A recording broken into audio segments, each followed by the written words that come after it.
어느 작은 교회 목사님이 성도님들한테 이런 부탁과 이야기를 했습니다. 제가 그대로 한번 읽어볼게요. 사랑하는 성도님께 염치 없이 한 가지 부탁을 드리겠습니다. 제가 형편이 요즘 많이 어려워졌습니다. 나이 먹고 일하기도 힘들고 해서 부업으로 화장품 판매를 시작했습니다.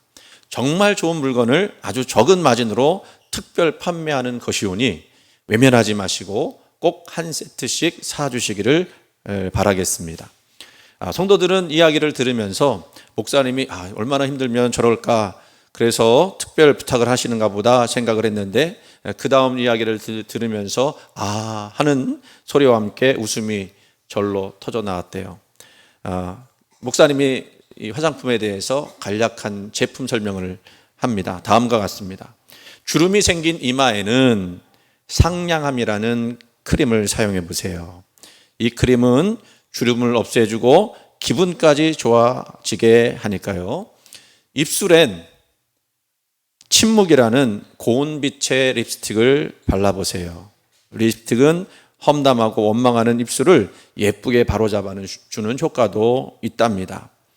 맑고 예쁜 눈을 위해서는 정직과 진실이라는 아이크림을 사용해 보세요.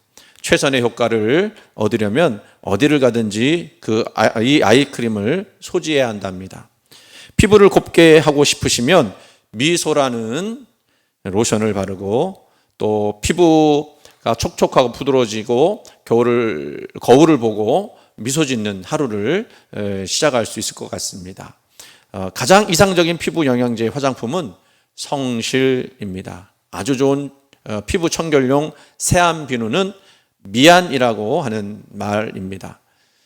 참, 가장 향기로운 향수는요, 용서가 제일이랍니다. 분명히 마음에 드실 거예요. 한 세트씩 꼭 구매해 주실 거죠? 품질은 제가 보장합니다. 날마다 사용하셔서 예쁘고 멋지고 향기 좋은 분들이 되시기를 바랍니다. 그리고 구매 조수는 다음과 같습니다. 당신도 예쁘군, 사랑하면 좋으리, 천사번지. 같이 한번 읽어볼까요? 당신도 예쁘군, 사랑하면 좋으리, 천사번지. 빨리 한 세트씩 지금 당장 주문하셔서 사시기를 바랍니다. 여러분, 이 이야기처럼 여러분의 얼굴과 심성과 모든 것이 예뻐지기를 간절히 소원합니다. 누군가 그런 얘기 했죠. 40이 되면 자기 얼굴에 책임을 져야 한다 그랬습니다. 예수 믿는 사람도 그 얼굴에 책임져야 합니다. 예수 믿으면 그 얼굴이 아름다워집니다. 왜냐하면 성화되기 때문에 그렇습니다. 오늘 말씀은 성화에 관한 말씀이에요. 그 이야기를 우리가 좀 말씀 보고자 하는데요. 오늘 일단 먼저 우리가 잘 알고 있는 로마서 8장 28절 말씀을 우리가 읽었습니다. 이 말씀은 기독교인들이 가장 사랑하는 구절 중에 한 구절이고요. 또 한편으로는 또 그만큼 오해하는 구절이기도 합니다. 모든 것이 합력하여 선을 이룬다. 참으로 아름답고 위로가 되는 약속의 말씀입니다. 그런데 우리는요, 이 말씀 들을 때 선을 너무 쉽게 그리고 지극히 인간적인 마음으로 해석하려고 합니다. 우리가 성경을 읽잖아요. 그리고 그 성경 말씀을 깊이 사모하며 외웁니다. 그래서 정말로 우리에게 힘이 되고 또 은혜가 되는 그런 말씀들을 마음속에 깊이 새기고 외웁니다. 그런데요, 그 본문들을 우리가 외울 때는 항상 뭘 생각했냐면, 그 본문만 딱 떼어넣어서 생각할 것이 아니라 그 전체 본문의 맥락을 보면서 그 말씀을 생각해야 하는데, 그렇지 않고 그 한 절만 딱 보고 외우게 되니까 오독하는 경우가 있어요. 예를 들면 여러분도 아시겠습니다만 몇 번 저도 얘기했어서 빌립보서 4장 13절 말씀 뭐죠? 다시 한번 외워볼까요? 내게 능력 주시는 자 안에서 내가 모든 것을 할 수 있느니라. 아멘. 제가 청년 때 많이 외웠고 군대 가서도 많이 외웠던 말씀이에요. 이 내용은 어떤 내용이냐면, 내가 원하는 것은 주님 안에서 반드시 이루어질 것이다. 내가 기도하고 바라고 원하는 것이라면 이루어질 것이다 라고 하는 그런 식으로 이해를 했거든요. 그러니까 자기 개발에 사용되기도 하고, 또 운동 경기나 시험이나 사업 등 개인의 성취를 위한 그런 응원 문구로도 인용되기도 했습니다. 그런데요, 이 말씀이 내가 원하는 것을 다 얻는 것이라고 하는 그런 말씀으로 이해되는 것이냐? 아니죠. 바울이 빌립보서를 썼을 때는 감옥에 갇힌 상태에서 쓴 편지 내용입니다. 근데 그 앞에 빌립보서 4장 11절 12절 말씀을 보면 그는 궁핍과 풍요와 배고픔과 배부름에 다 일체의 비결을 가졌다 이렇게 이야기하면서 그 다음에 내가 주 안에서 모든 것을 할 수 있다라고 말씀하고 있는 것은 어떤 상황에서도, 그러니까 배부를 때뿐만 아니라 배고플 때도, 내가 행복할 때뿐만 아니라 괴로울 때도 흔들리지 않고 믿음으로 버틸 수 있다라고 하는 그런 내용이지, 내가 원하는 모든 것이 다 내 뜻대로 이루어질 것이다 라고 하는 그런 성취의 말씀이 아니라 인내의 말씀이었다는 거예요. 내게 능력 주시는 자 안에서 내가 인내하면서, 내가 그것을 견뎌내면서, 내가 배고프든 배부르든 고통이든 슬픔이든 그 가운데서 이 모든 것들을 감당할 수 있다라고 하는 그런 마음이에요. 또 한 가지, 저도 이 말씀을 나누면서 준비하면서 저도 잘못 알고 있었구나 생각했던 구절이 하나 있습니다. 제가 금요기도회 때 많이 이야기하는 거죠. 마태복음 18장 20절, 두세 사람이 내 이름으로 모인 곳에는 나도 그들 중에 있느니라. 이 말씀 많이 하잖아요. 그때 이 말씀을 언제 많이 하죠? 사람들이 많이 모였을 때요? 아니면 적게 모였을 때예요? 적게 모였을 때. 그 적게 모였어도 예수님 이름으로 모인 그 모임 가운데는 주님이 함께 하신다. 뭐 틀린 말은 아니에요. 그런데 이 말씀도 맥락을 봐야 합니다. 이것은 그냥 우리 예수님의 이름으로 모였으니 예수님이 함께 하신다, 그런 의미로 많이 사용되어 있는데, 그러니까 그거를 소수 모였을 때 위로하는 말로 그리고 모임의 정당성을 말하는 걸로 생각을 했습니다만은, 그런데 이 말씀 18장 전체 흐름에서 본다고 하면 내용이 어떤 거냐면요, 어떤 공동체 안에서 죄를 지은 형제가 있어요. 그러면 그 형제를 어떻게 대하는가? 예수님이 말씀하시기를 먼저 가서 권면을 하고, 그 사람의 권면도 듣지 않으면 두세 증인의 말로 그 권면을 하고, 그래도 듣지 않으면 교회가 말하도록 하고, 그리고 만약에 듣지 않으면 어떻게 해요? 이제 이방인처럼 대하라, 이런 말씀이 나오거든요. 그러면서 그 다음 말씀은 공동체가 함께 결정한 바가 하늘에서 인정받는 권위가 있다. 그래서 무슨 얘기냐면 땅에서 구하면 하늘에서도 열려진다. 그래서 땅에서 매면 하늘에서 매이고, 땅에서 풀면 하늘에서 풀린다. 이 말씀을 주시거든요. 그리고 나서 뭐라고 말씀하시냐? 오늘 지금 말씀, 두세 사람이 내 이름으로 모인 곳에 나도 그들 중에 있다. 이 문맥을 따라서 보면 어떤 거냐면요, 한 사람이 이야기하고 두세 사람이 이야기하고 교회가 가서 이야기할 때 그 권위가 어떤 권위냐? 주님이 함께 하시는 권위다. 그러니까 이거는 완전히 우리 모임에서 주님 함께 하신다는 내용하고는 다른 내용이죠. 그러니까 무슨 얘기예요?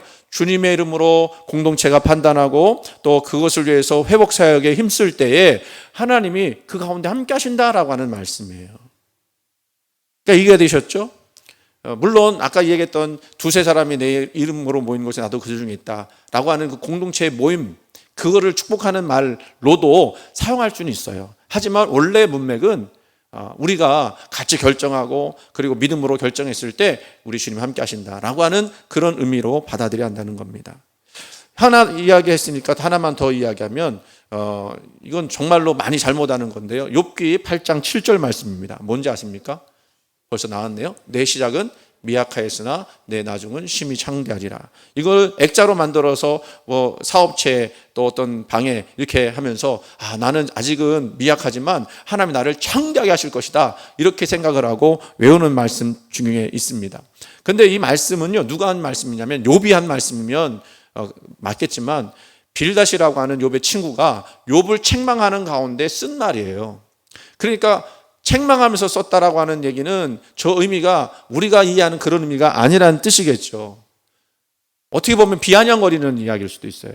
너 지금 이렇게 미약하게 지금 고통당하고 있지만 너 하나님께 내 죄를 인정하지 않으면 어떻게 된다? 나중에 더 크게 고통받는다. 그런 의미로도 이해가 될 수 있다라고 하는 겁니다. 그러니까 여러분, 우리가 말씀을 읽을 때는 항상 전후 맥락을 보고 그 말씀을 우리가 외우고 깨달아야 할 줄로 믿습니다.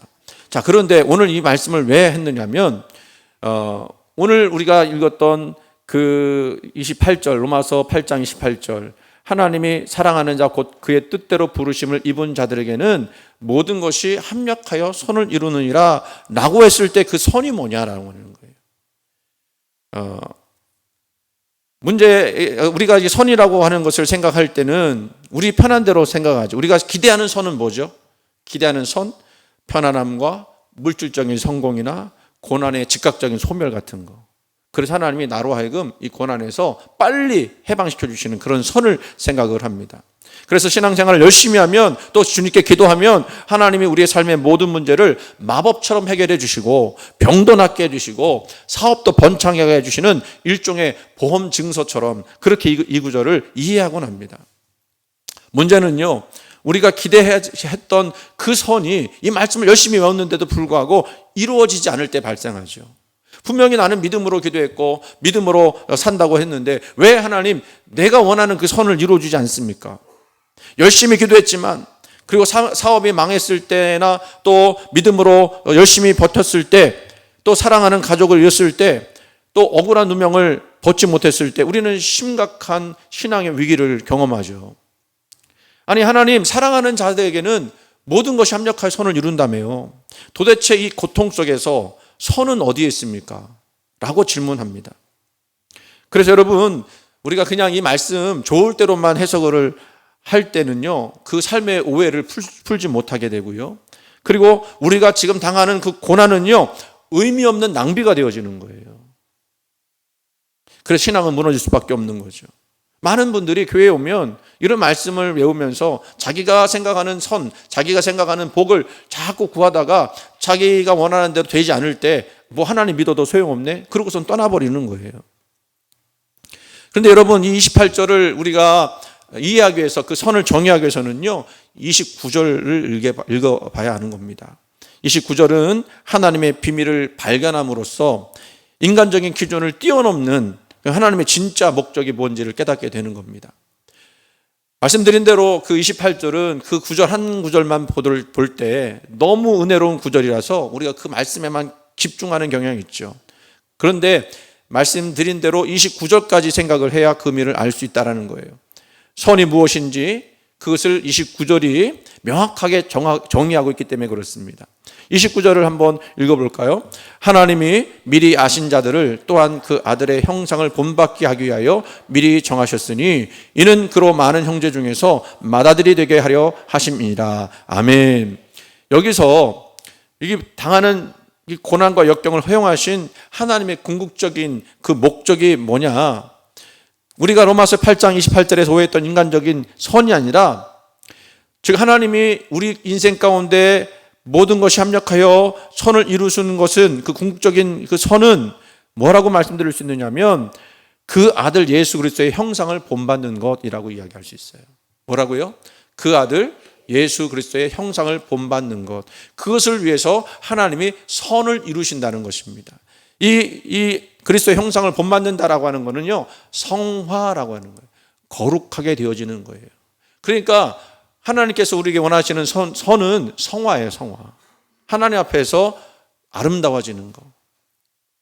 그렇게 생각하면 우리가 원했던 그 선하고는 전혀 반대 개념이라는 걸 알 수가 있겠죠. 그렇다면 왜 성화가 우리의 최고의 선인가?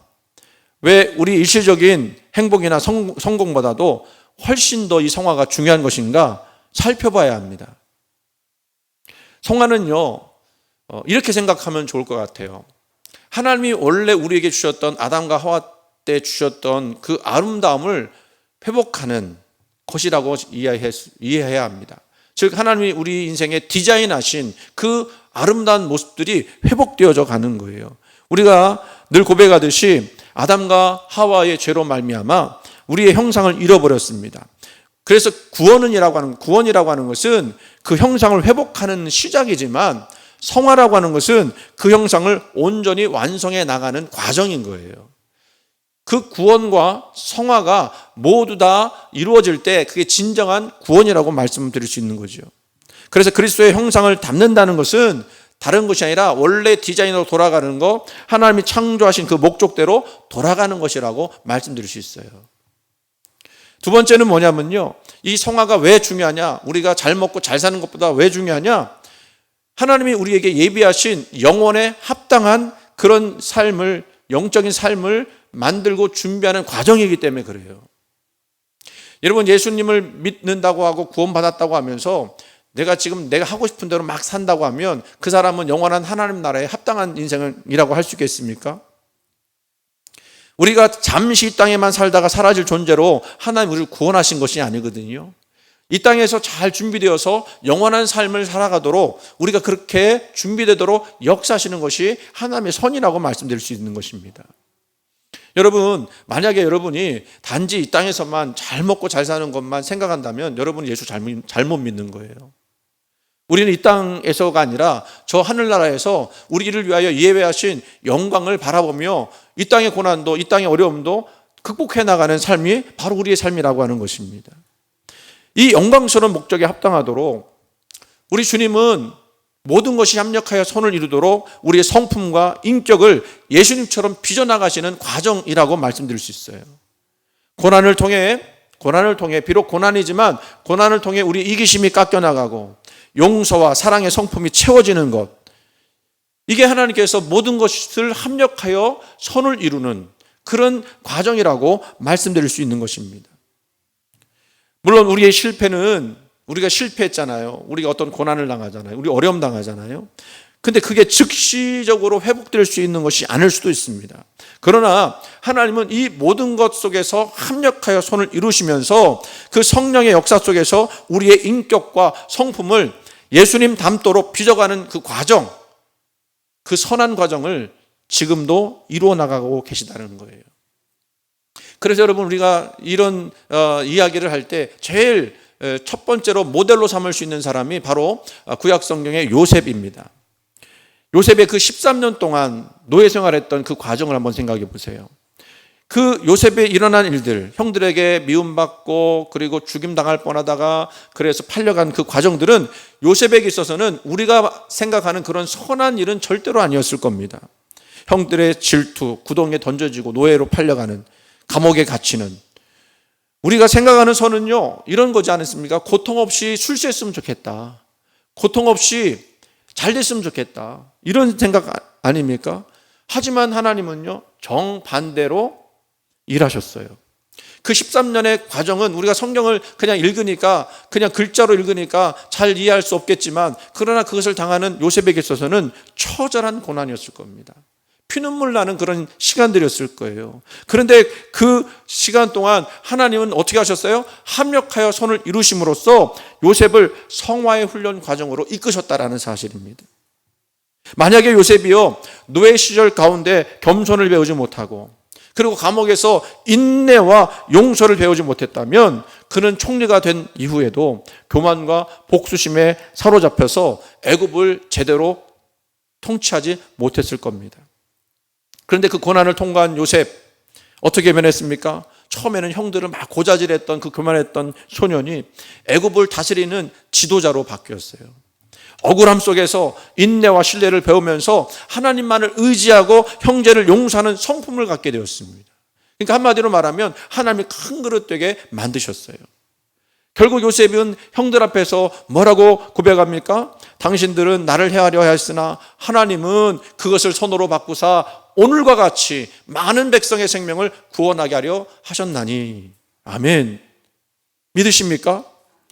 요셉의 고백에서 선이라고 하는 것은, 오늘 말씀 속에 나온 선이라고 생각해 볼 때 총리가 된 그 자리가 선이 아니라 고난을 통해 완성된 그의 그리스도와 같은 인격의 변화였다라는 거예요.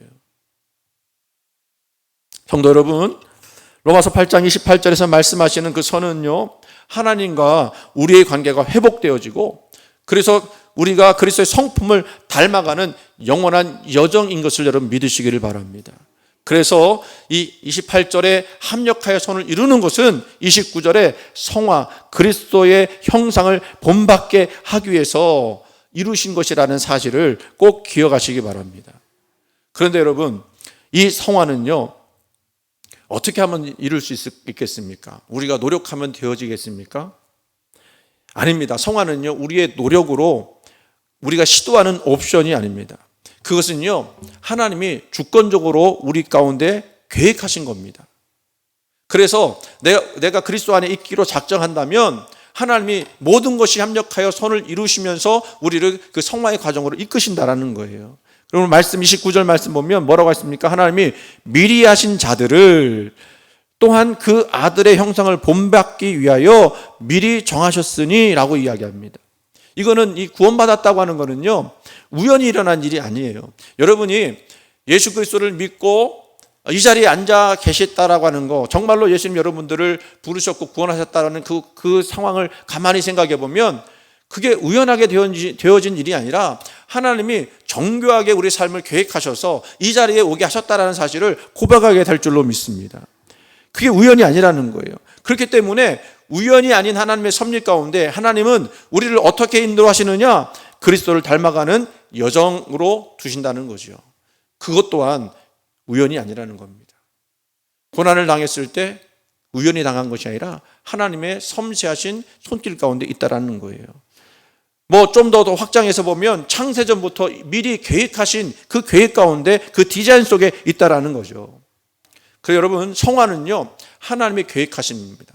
여러분이 지금 살아가는 이 삶 속에서 계속해서 예수 그리스도를 닮아가는 그 걸음을 걸어가고 있다고 하는 것은 바로 하나님이 계획하신 거예요. 왜 그렇습니까? 오늘 29절 말씀, 미리 아시고 라고 하는 거예요. 미리 아시고, 이거는 선택했다는 거예요. 그리고 미리 정하셨다라고 하는 말도 나오죠. 이건 작정하셨다는 겁니다. 예정론에서 나오는 표현인 것 같긴 하지만 어쨌든 하나님이 여러분들을 미리 선택하셨어요. 그리고 작정하셨어요. 뭐 하시기로? 그 아들 예수 그리스도의 형상을 본받게 하기 위해서 그렇게 하시는 거예요. 그것이 반드시 이루어져 가는 일이라고 하는 걸 여러분 기억하시기 바랍니다. 그래서 여러분, 성화는요, 우리가 의지적으로 해야 되는 부분도 분명 있죠. 그러나 우리는 얼마나 많이 실패합니까? 그렇기 때문에 우리 의지보다 더 중요한 것은 하나님의 신실하심에 달려 있는 거예요. 그 신실하시라만 하는 것은 흔들리지 않는 소망을 주는 거죠. 실패해도 넘어져도 우리의 성화 여정은 하나님의 손 안에 있어서 절대로 좌초하지 않을 거라는 겁니다. 여러분이 2025년 주님 앞에 성화의 과정을 걸었다고 한다면 2026년은 더 깊은 성화의 과정을 이루게 하실 겁니다. 하나님이 그렇게 하실 거예요. 물론 그 과정 가운데 부침이 있을 수 있어요. 내가 넘어지고 쓰러진 경우도 있을 겁니다. 그런데 하나님이 우리를 그렇게 두시지 않는다는 거예요. 그게 고린도전서 10장 13절 말씀이에요. 제가 새벽기도 때도 한번 말씀드린 내용인데, 같이 읽어볼까요? 사람이 감당할 시험 밖에는 너희가 당한 것이 없나니 오직 하나님은 미쁘사 너희가 감당하지 못할 시험 당함을 허락하지 아니하시고 시험 당할 즈음에 또한 피할 길을 내사 너희로 능히 감당하게 하시느니라. 아멘. 제가 이 말씀을 막 원어로 보면서 정말 은혜 받았던 게 뭐냐면, 오직 하나님은 미쁘시다라는 거예요. 하나님이 시험을 주실 때 감당할 시험 밖에 주지 않는 것도, 또 시험 감당하지 못할 시험 당할 때는 피할 길을 내주시는 것도 무엇 때문이냐? 오직 하나님은 미쁘시기 때문이다. 근데 그 미쁘심이라는 것은 뭐냐면 하나님은 굳건하게 신실하시다라는 뜻이에요. 여러분, 하나님이 저와 여러분에게 신실한 분이신 줄 믿으시기 바랍니다. 이 얘기는 무슨 얘기냐면요, 하나님은 변하지 않으신다는 거예요. 우리는 변할 수 있지만 하나님은 변하지 않는다는 거예요. 우리는 약속을 얼마나 자주 깹니까? 심지어는 약속은 깨지기 위해서 있는 거다, 이렇게 얘기하잖아요. 약속은 뭐 하기 위해서 있는 거예요? 지키기 위해서 있는 건데, 인간이 얼마나 교묘하고 얼마나 악한지 약속은 깨지기 위해서 있는 거래요. 근데요, 하나님은 우리가 그렇게 연약하고 악한데도 불구하고 그 신실하심을 변하지 않는다는 거예요. 그래서 우리로 하여금 그 모든 시험들을 이겨낼 수 있도록 감당하게 하신다고. 원망과 불평하고 우상 숭배하고 그런 것들을 당하지 않도록 우리 주님께서 오늘도 그 미쁘심을 가지고 열심히 일하신다는 거예요. 저만 은혜 받았습니까? 여러분은 은혜 안 받았어요? 하나님은 여러분에게 미쁘신 분이에요. 굳건하신 분이에요. 여러분이 실패하고 넘어져도 때로는 하나님 원망하는 그 가운데 있을지라도 하나님 거기에서 우리를 건져내실 줄로 믿습니다. 그래서 우리는요, 고난조차도 하나님의 신실하신 하나님의 손 안에 있는 줄 믿으셔야 합니다. 그래서 성화는요, 우리 힘으로 되는 것이 아니기 때문에 누구의 힘으로 되는 것이냐? 구체적으로 말씀드리면 우리 속에서 역사하시는 성령님을 통해서 일어난다는 것을 기억하시기 바랍니다. 우리 안에 내주하시는 성령님께서 우리의 완악한 마음을 부드럽게 하시고 우리 욕심을 쳐서 복종시키고 예수님의 성품인 사랑과 희락과 화평과 오래 참음, 그 성령의 9가지 열매들을 우리 안에서 열매 맺게 하시는 거예요. 그래서 우리가 부족하지만 계속해서 예수님을 묵상하고 십자가를 묵상하면서 이 열매들이 우리 속에서 드러나는 거 아니겠습니까? 그래서 여러분, 성화는요, 이렇게 표현할 수 있으면 좋겠어요. 성화는 결국 우리 성품으로 드러나는 거예요. 성품. 그래서 이렇게까지 표현할 수 있습니다. 믿음이 뭐냐? 성품의 변화다. 참된 믿음은 성품이 변화하는 거예요. 믿습니다. 그게 아니고 내가 믿는다고 하면 내 성품이 변화줘야 되는 거예요. 그게 참된 믿음인 거예요. 근데 여러분, 성령이 어떻게 역사하시느냐? 고린도전서 6장 11절 말씀. 너희 중에 이와 같은 자들이 있더니 주 예수 그리스도의 이름과 우리 하나님의 성령 안에서, 그 다음에 중요하죠, 씻음과 거룩함과 의롭다 하심을 받았느니라. 아멘. 누가 그 속에서 역사하시는 거예요? 성령이 우리 안에 역사하시는데 뭘 이루어주시냐면 씻음과 거룩함과 의롭다 하심을 이루시는 거예요. 이것은 성화의 과정을 아름답게 표현한 거죠. 우리 주님이 우리의 죄를 씻어주십니다. 그리고 거룩하게 만들어주십니다. 그리고 더 나아가서는 의롭도록 역사하십니다. 내가 잘나서가 아니에요. 여전히 나는 죄 가운데 있지만 성령이 나로 하여금 그렇게 만드신다는 겁니다. 지금도 성령님이 저와 여러분 가운데 감동케 하셔서 순종케 하시고 변하게 하신 줄 믿으시기 바랍니다. 여기서 우리가 또 기억해야 될 것은, 성령님 우리를 이렇게 만드신다고 할 때 우리 착각하는 것 중에 한 가지가 뭐냐면요, 성령이 내 안에 오셨으니까 우리가 순간적으로 변화되어서 완전한 순종을 이룰 수 있는 존재로 바뀌어지겠구나 생각을 할 때가 많이 있어요. 물론 그런 분들이 있긴 있어요. 하나님이 너무 급하시니까, 지난번에 어떤 그 예화를 드렸죠. 제가 어디서 하도 예화를 많이 드니까 어떤 설교에 예화를 들었는지 기억이 안 나는데, 그 마약했던 어떤 목사님 아들이 자기도 모르게 마약인 줄 모르고 처음 그냥 뭐 기분 좋아지게 하는 거라고 하니까 처음에 손댔다가 그게 마약인 줄 알면서도 계속 한 20년 동안 마약 속에 빠졌던 그분인데, 너무 이제 자기가 이 마약에서 벗어나려고 발부둥 추는데도 안 되니까 하나님이 기적적인 방법으로 그 마약에서 손을 떼게 하시는데 사고를 나게 만드셨어요. 차는 완전히 다 찌그러져서 차만 보면 자기가 살아났다는 것이 기적 같다라고 하는 고백을 할 수밖에 없었던 상황인데 하나도 다치지 않은 거예요. 근데요, 그렇게 다친 것에 신경 쓰다 보니까 10 며칠을 지났는데 마약을 안 하는 거예요. 순간적으로 내가 마약을 안 하네? 라고 하는 깨달음이 있었고, 그때부터 전혀 생각이 안 나더라는 거예요. 그렇게 하나님이 갑자기 변화시키는 사람도 있어요. 죽을 것 같으니까.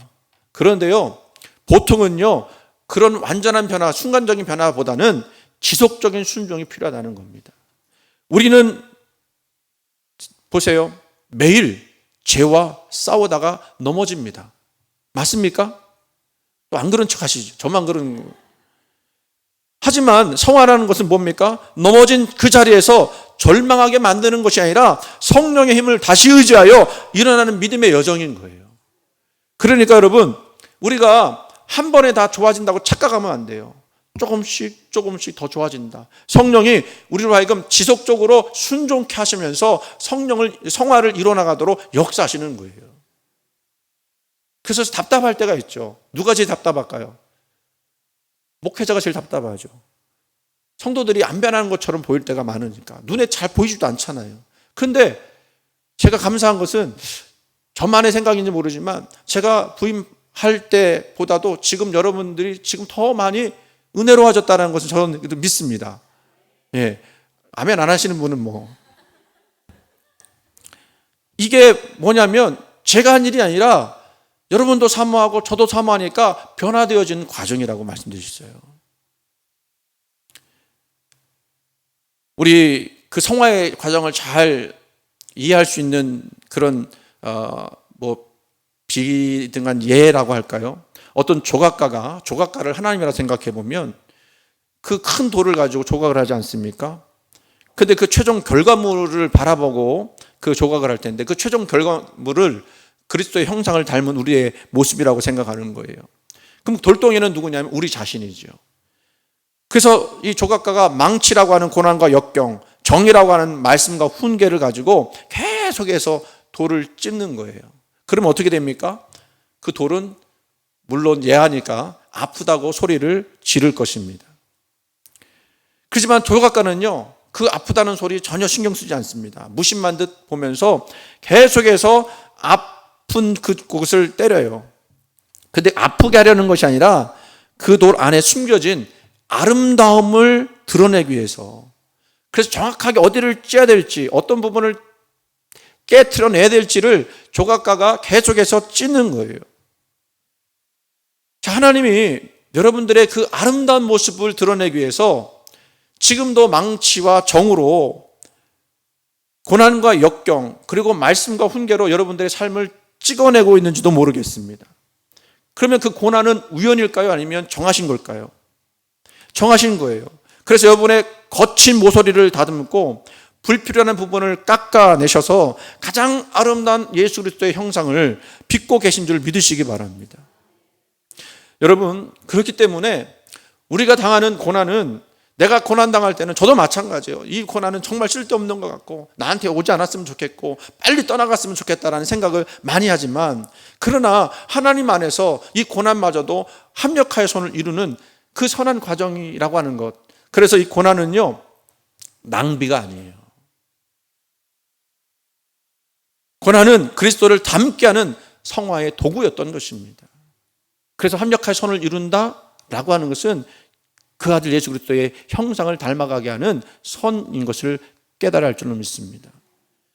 우리가 고난의 터널을 지나고 있다면 눈을 들어 그 터널 끝에 계시는 예수 그리스도의 형상을 바라보기 원합니다.